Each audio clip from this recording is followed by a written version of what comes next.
నా పేరు సునంద. నాకు పిఎన్బిఎస్ వచ్చింది. మాది చాలా బీద కుటుంబం.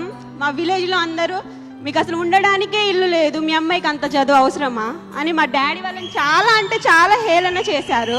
ఈ జనరేషన్లో అసలు అమ్మాయిలు ఎలా ఉన్నారు, మీలాంటి వాళ్ళని చూసి ఎవరికో ఒక్కరికి ఇచ్చేయచ్చు కదా, చేసేస్తే బాగుంటుంది అన్నారు. కానీ ఏ రోజు మా అన్నయ్య కానీ మా మమ్మీ డాడీ పెళ్లి విషయం నా దగ్గరికి తీసుకురాలేదు.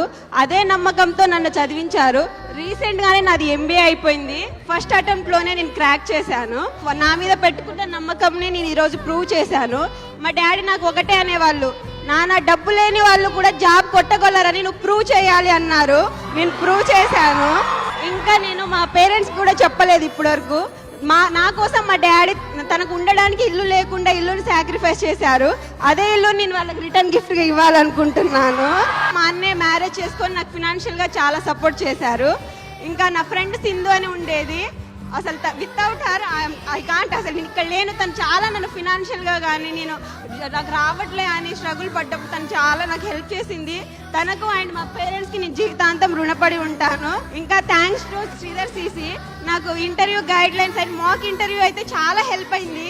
మాక్ ఇంటర్వ్యూలో సేమ్ ఎలా జరిగిందో